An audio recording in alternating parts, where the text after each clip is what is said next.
So please bear with us. Thank you. The open purpose of the plenary session is not to deal with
क्या emphasise करना क्या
एक बंदा please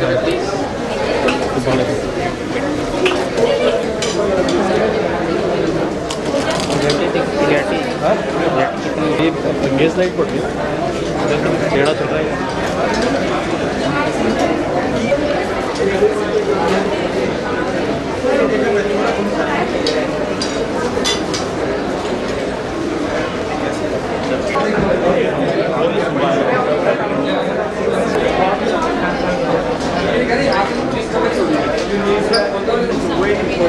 Okay, if you don't try, just bring it home.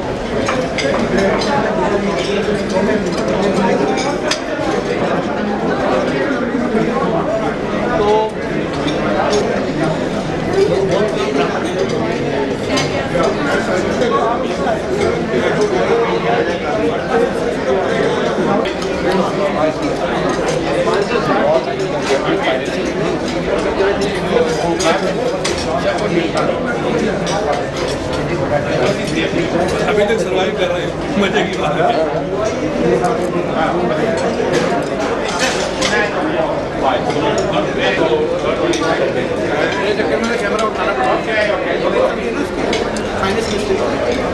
नीचे चलिए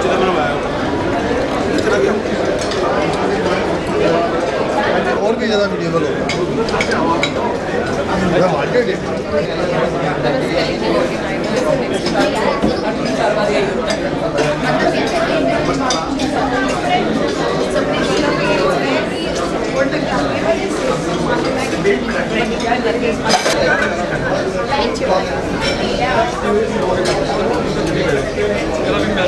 It's not gonna keep seven.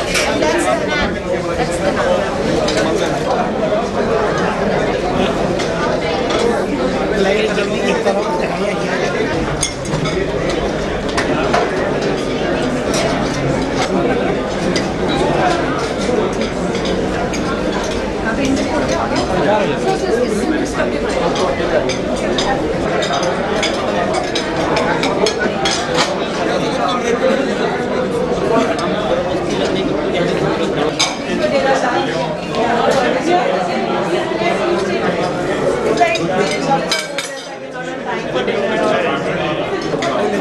क्या क्षेत्र में काम की साइकिल तो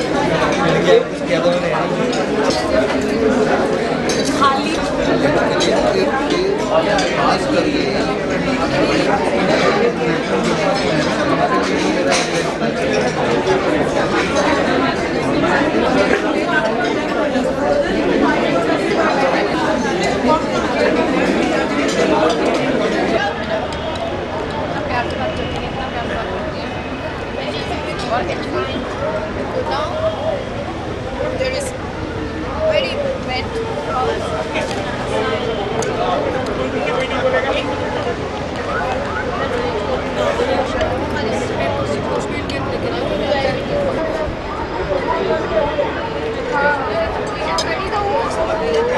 So, is this your classmate? No, this is Sandeep Kakoti.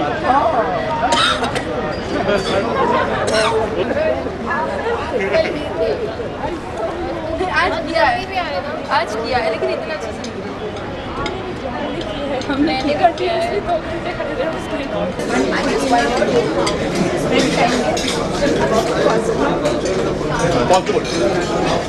I developed some friendship there. Well, if I go there, then absolutely no problem for me.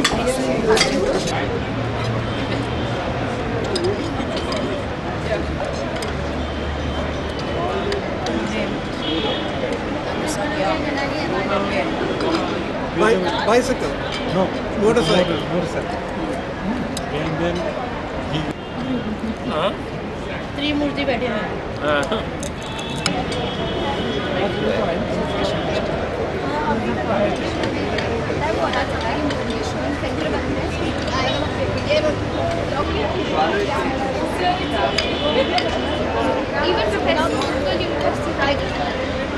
Strategies for sustainable development. It gives me great pleasure to introduce the chair, Professor Gabriel Souda. Dr. Gabriel Souda is Jane Monnet Chair and Professor of International Business at SKEMA Business School, France, US, China. She launched the first ever application of Microsoft intra-organizational social network technology, Office 365 worldwide in collaboration with Microsoft Corps, and launched significant partnerships with Apple Corps and other corporations for SKEMA. She is also well known for her early works on terrorist-related impacts on internationalization, particularly in regard to 9/11 phenomena. The European Union has specifically distinguished her expertise with the attribution of Jane Monnet Chair that she holds since September 2010. It gives a sense of great honor to welcome you, Dr. Souda. May I please request our co-chair, Professor R.P. Tulsian from Shaheed Bhagat Singh Evening College, to welcome ma'am with a souvenir as a respect to ma'am. Welcome.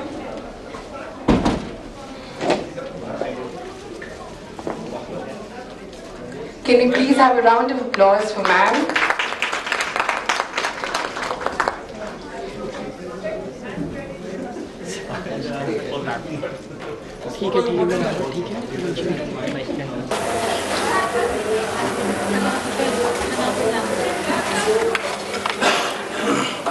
Respected Professor Vicky Kaul, honorable teachers and my dear friends, a warm good afternoon to all of you. First of all, I am thankful to Shaheed Bhagat Singh Evening College for organizing this conference. And the title of my paper is Efficiency and Competitiveness of Indian Dry Ports and its Implication to the Port Industry.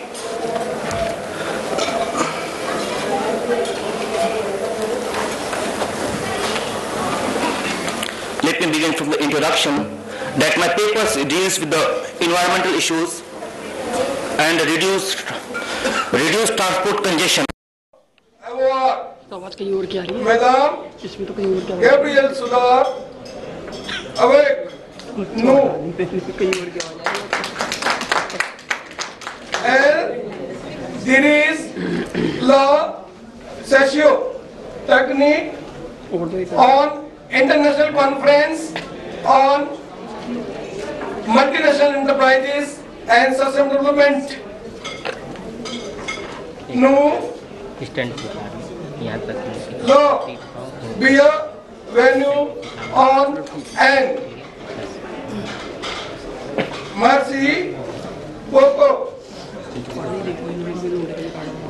Kyo Un Zen Poco। मैं इसका अनुवाद भी आपके लिए पढ़ूंगा। Ladies and gentlemen, I have pleasure in welcoming Professor Madam Gabriel Sudar. She is very well welcomed in India on the occasion of the 3rd International Conference MSED 2012. Madame Sudar has come from France, but she does not belong to France. She belongs to the whole of the world. How and why? Her husband belongs to France, she belongs to Germany. She has 2 cute daughters and they are not in France. They are guests. They are not in France, neither in India. They are in England and Canada. So, I belong to the whole world.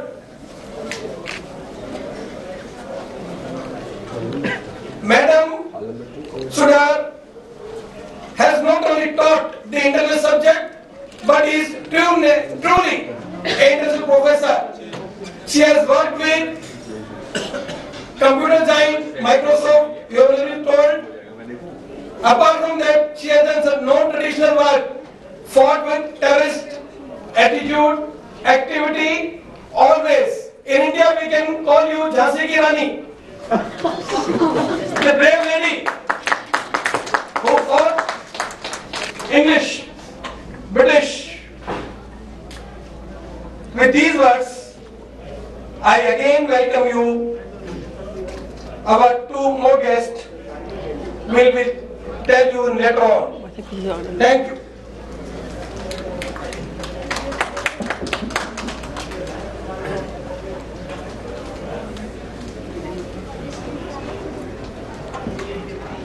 Thank you very much for this kind introduction. I appreciate it a lot. I do admit that it's a mistake not to have sent my daughters to India, but I should change that very quickly. Very soon. Right, well, it's an honor and privilege to be here. Thank you very much for having me here. Altogether at the conference, and also for this session, because I'm chairing this session. We have 4 papers that I'm very excited, and I believe everybody shares this feeling. Very excited to hear in detail. We try to target 10 minutes roughly for the presentations, so that despite our delay, we will have ample opportunity to discuss afterwards. I very much hope so. Right, what else can I say? Welcome to all the speakers, welcome to all the participants. We're looking forward to this session, and I would like to have Professor Zoid Trivedi to come and start with his presentation. Is he here? He's, I think, outside. He's outside. Miss Vrunda Kaur is here. Yeah, if you're happy to start then, shall we do that? Okay, thank you very much. Ms. Surinder Kaur is from Delhi University and she disclosures and empirical investigation. Let us welcome Surinder Kaur. Good afternoon, everybody, and thanks for giving me an opportunity to share my views on this topic, performance indicators and human resource disclosures.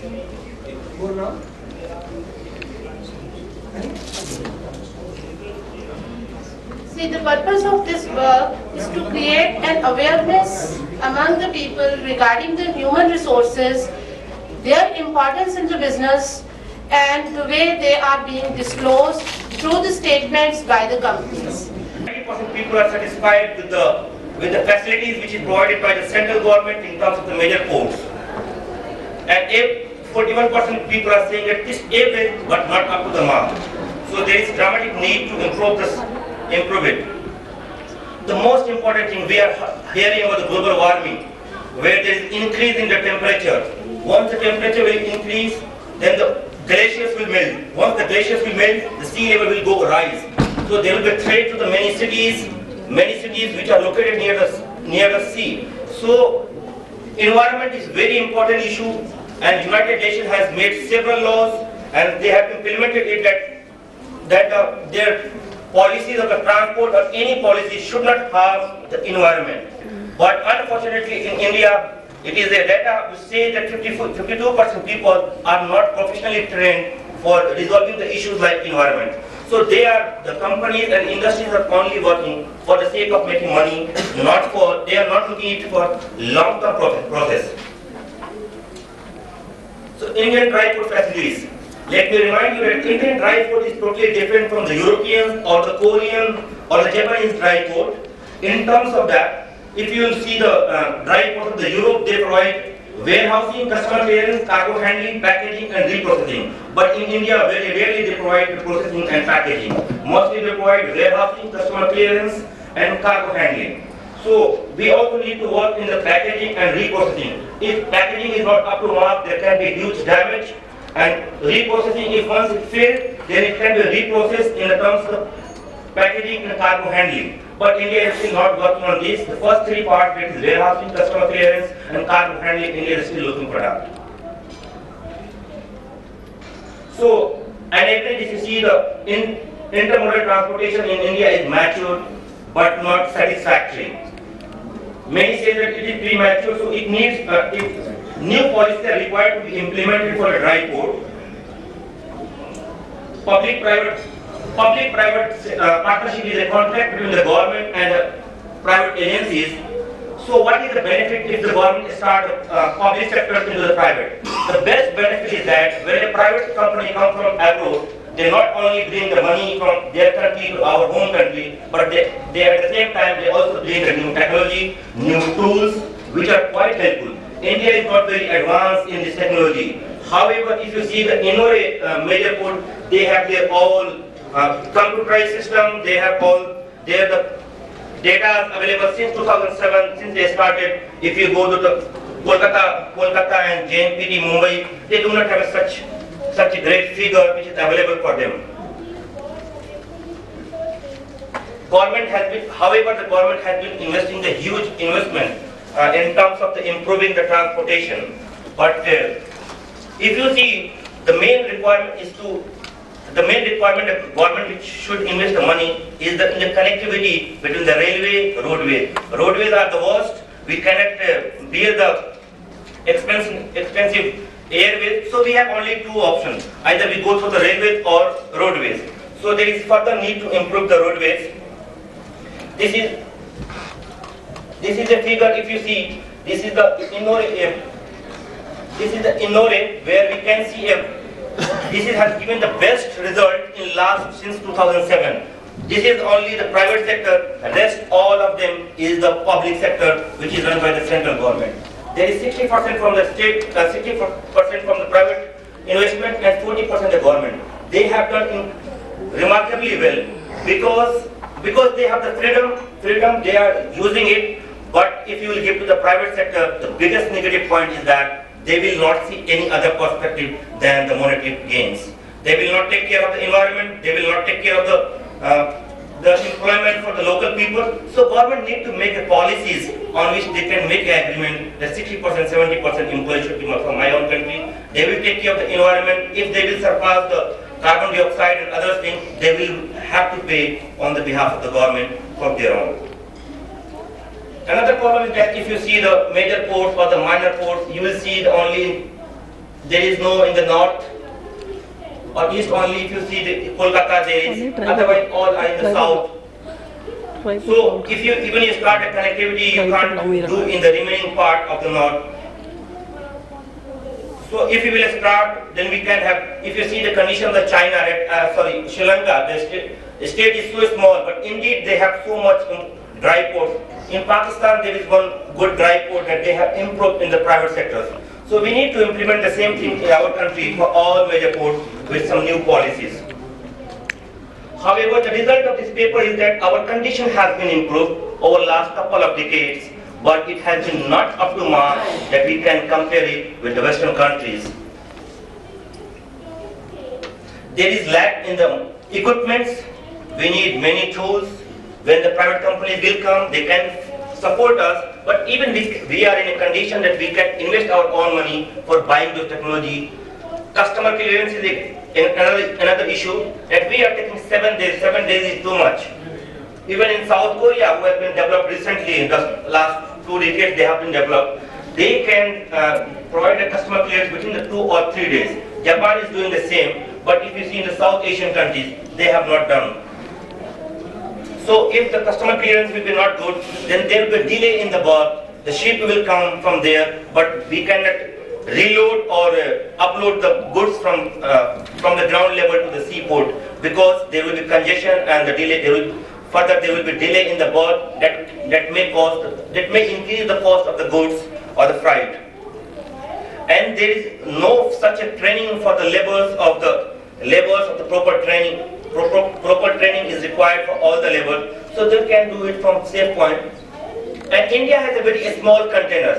In case of that, sometimes Indians, when the birds came, they have to deliver to the Dubai or Sri Lanka, Colombo. Once that good will be transferred to there, and from there in a small container, it will be transferred to India. So India needs a big containers and all facilities related to that.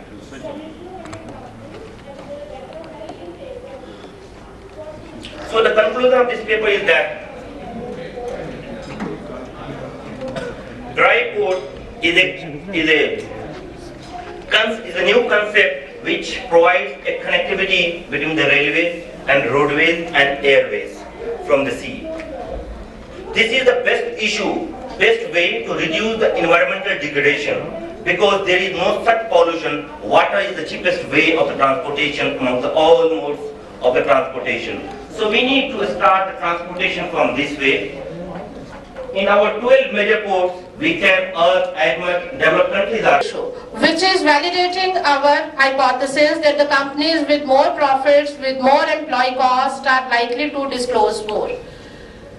The same results are conveyed through correlation also. We find that disclosure index of human resources is highly correlated with the profit and employee cost. So regression analysis has been done to find out how much variation is explained by these.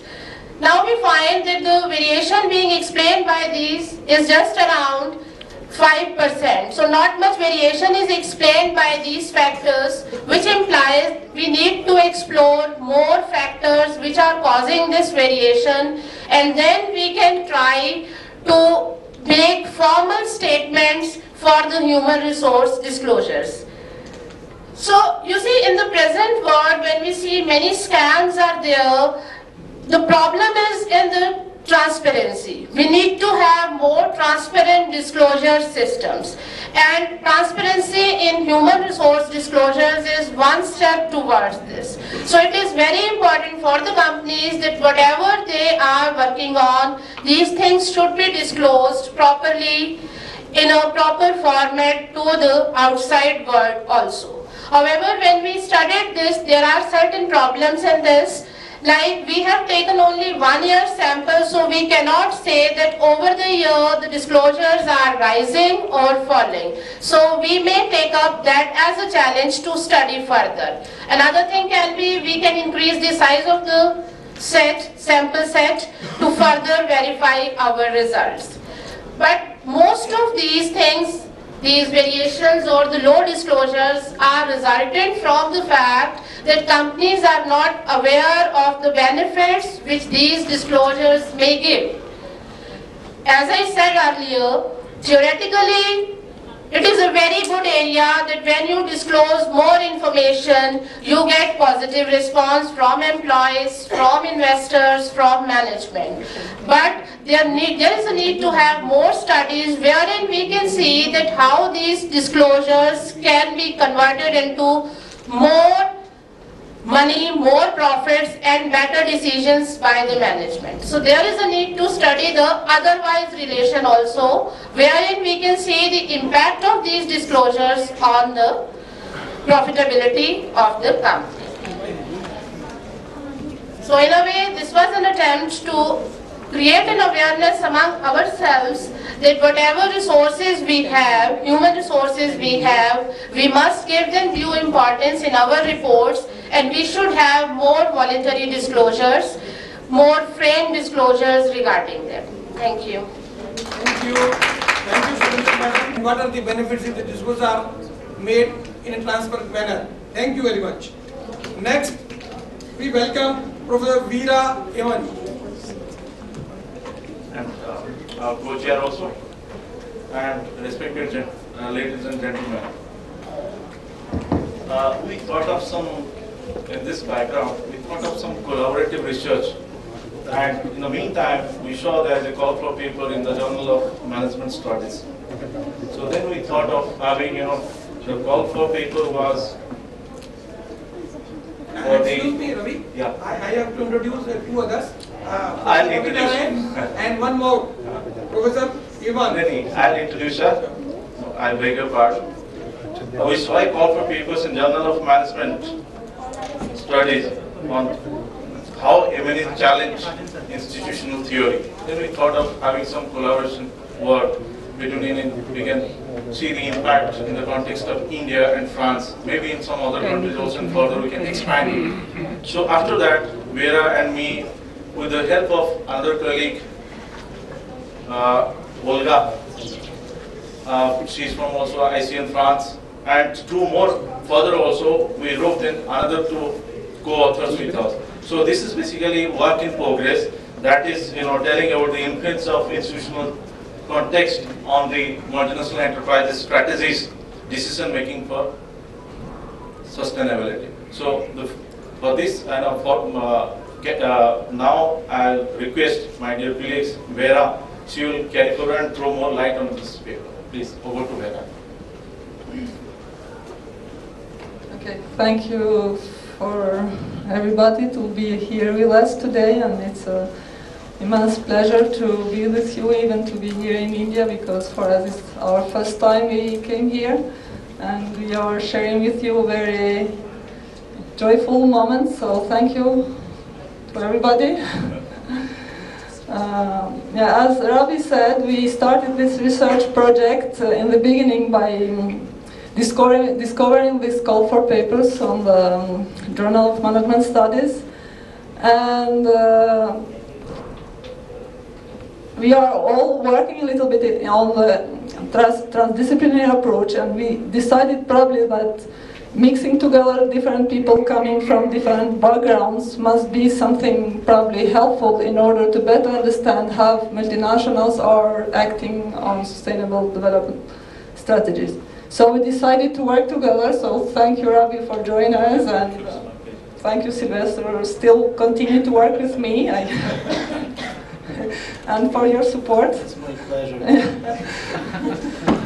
And also we start working with two more people who are also international people. Olga, she is from Bulgaria, and Nuno, she's from Portugal. So you can see that we compose a very international team in order to better understand the phenomenon, because we are really convinced that in order to better understand, we have to go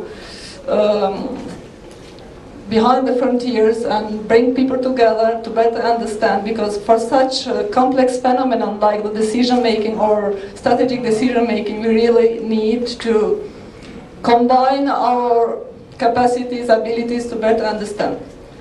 So we decided to work on the strategic decision making process. My background is in strategic decision making process. And but we saw that strategic decision-making process is a very complex phenomenon, and the different factors may affect the way how companies are decided. So for that, our research question is about understanding under which conditions institutionally embedded MNEs take strategic decision-making for non-sustainability. You will understand why we added this non-sustainability aspect, because we can see that for this research project we decided to work in a specific case, and the case is the BP.